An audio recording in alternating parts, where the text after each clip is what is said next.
Alright, so this will be my recording for the discussion on pre-production 2. Today we're talking about the specific organizational tasks that you need to complete as you are getting ready to actually do some production. And that would be, I guess I should say, our asset lists and our shot lists. So typically you create an asset list from your shot list. I don't know why I phrased it that way. I don't know why I wrote it up here, asset and shot list. It should probably be shot and asset list, but whatever. So let's start with, and I have it linked in there, shouts out to our homies at, what website is this? This website. Shout outs to Asher Kai. Okay. Great Medium post. So 32 lessons learned by a first-time cinematographer. I think they had a very great, succinct paragraph here, so I just copy-pasted it in. And I want to read that to you now. So, pre-production is arguably the most valuable creative phase of your film. It's where ideas germinate and your film actually takes place as it will be shot. It's also free for the most part. You aren't paying for gear or locations or on a 12-hour day on location trying to squeeze in 8 pages of dialogue. Pre-production is where the vast majority of problems on set can be minimized or altogether averted. You know the common saying, fix it in post? Instead, you should fix it in pre-production. Proper planning goes a long way, so to quote the Boy Scouts of America, be prepared.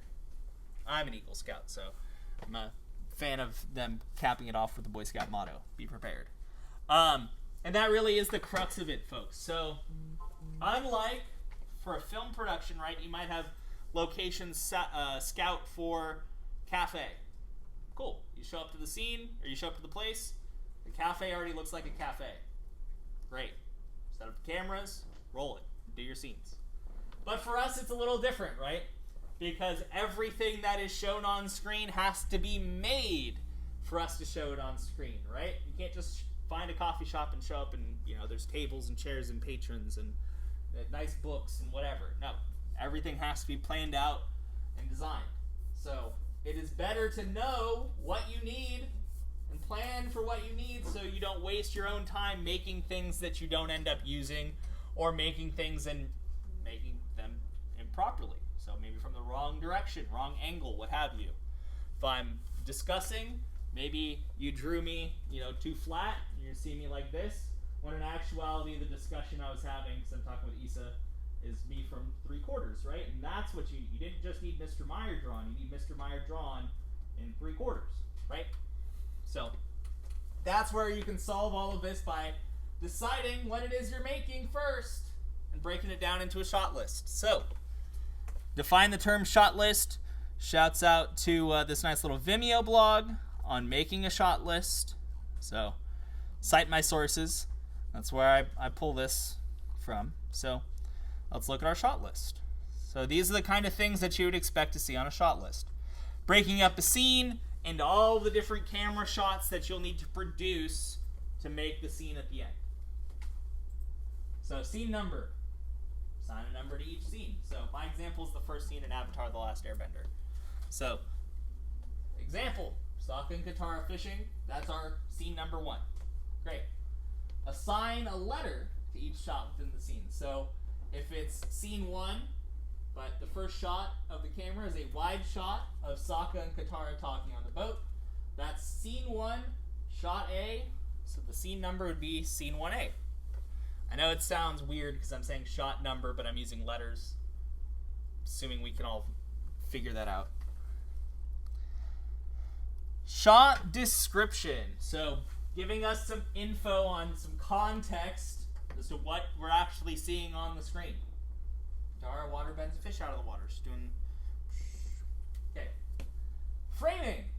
So this is where we start tying into what we just learned, right? The vantage point from which you choose to shoot and the aspect of your subject you wish to capture. Example, widescreen, eye level.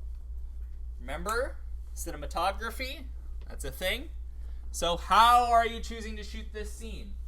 So let's say, for my example, I'm here at my desk. Some kid comes up to my desk. They did something wrong. I'm going to pick on CJ. This is right here. CJ, you're failing my class. Horrible, horrible kid. but we shoot it, right? I'm talking down to him like a petulant child, and the camera shot, right? We're doing a let's say a close-up shot, get him from here up, right? But that's also from a high angle, over the shoulder, right? We're over my shoulder, high angle, looking down at him. That would be your framing. How are we looking at this shot? Is there any camera movement? That would be an action. Or is there any movement on his part? Does he shrink from my gaze or anything along these lines? So, how do things move? Either the characters or the cameras. Pan over to socket.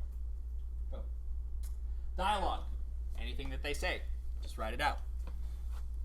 Now the final thing, this is not a thing that you would put on your storyboards, or I mean your shot list rather, so I want to make that clear because I didn't make that clear last period. But all of this is in service of a simple concept.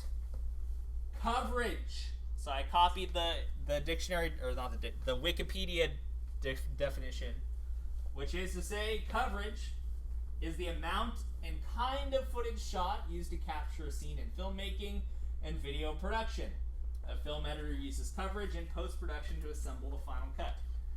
Well, we can't really get too much coverage in what we do because we can't. So here's how you would do coverage, right? We're at the same scene, boom.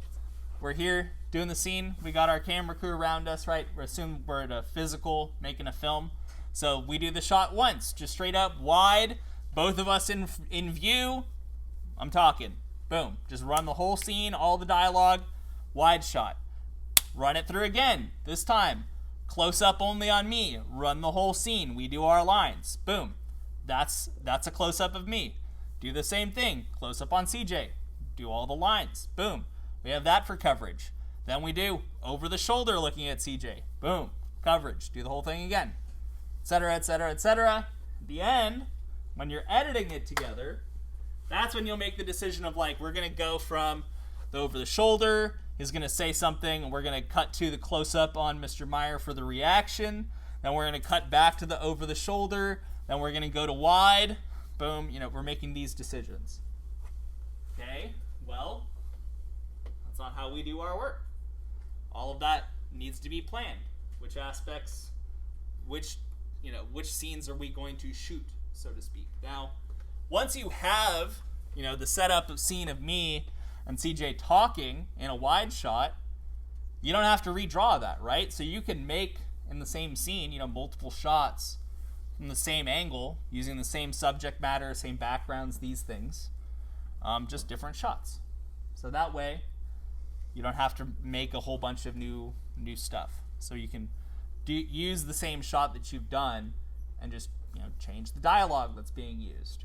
Introduce a new prop, something that's changing it.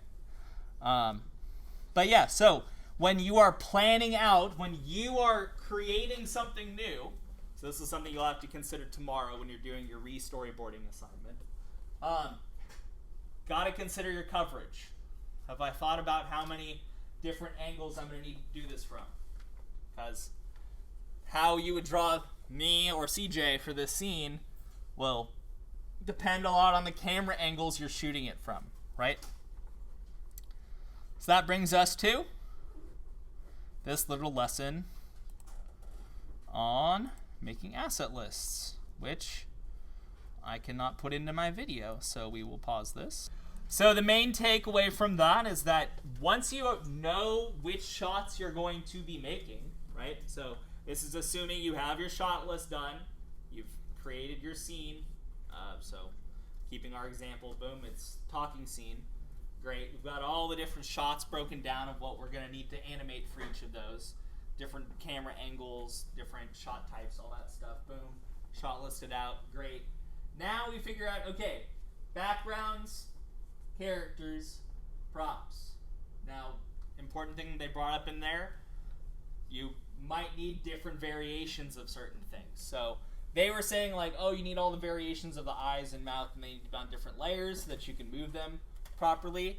But in the same token, you can't just say we need Mr. Meyer, because you need Mr. Meyer back, because you need to do the over the shoulder of the back of my head. We need Mr. Meyer from the front, right? We need CJ, same front and back, right?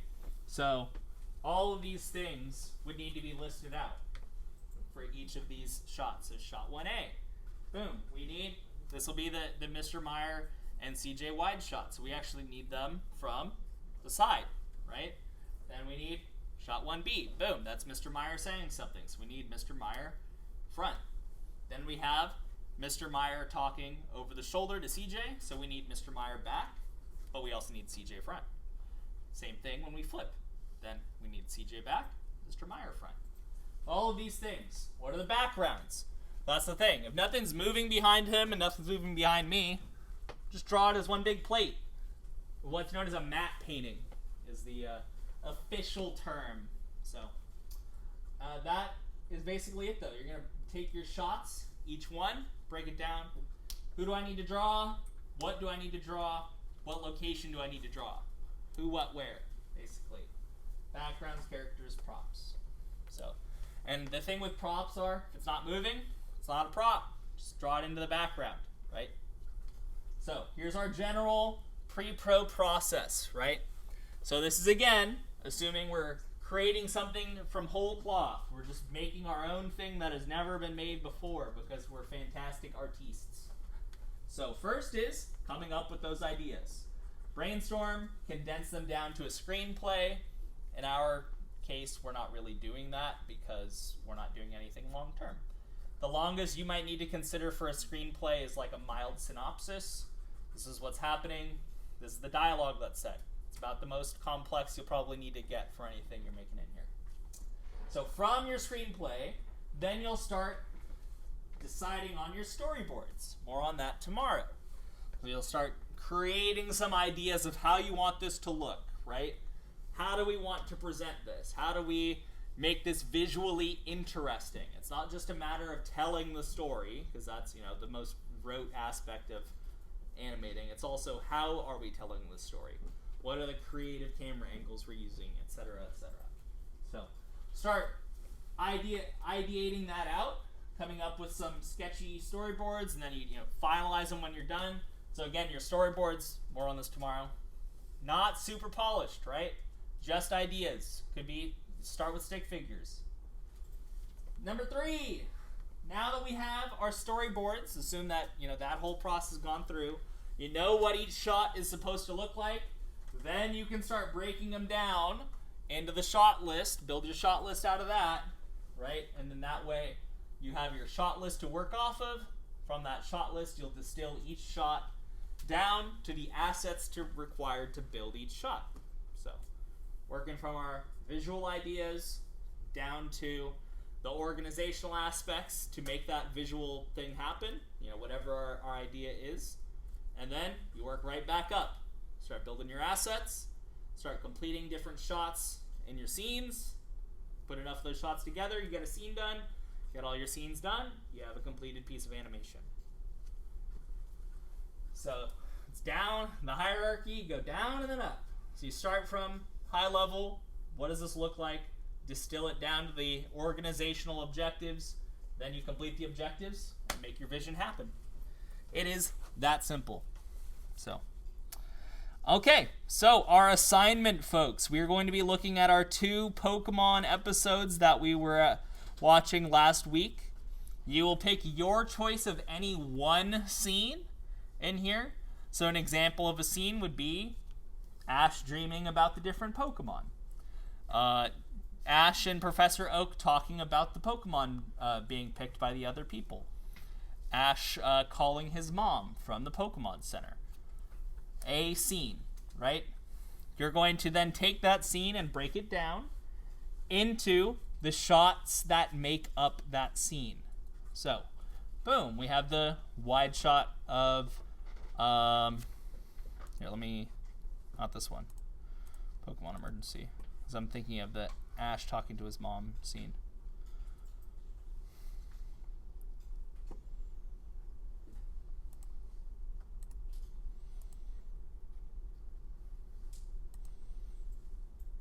Scene, right?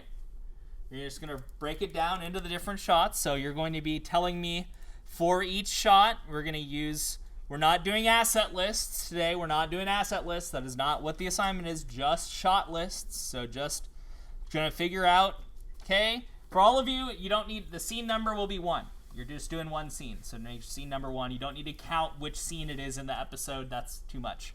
I had people trying to do that last year, and I was like, you're really not understanding the assignment. So, one scene.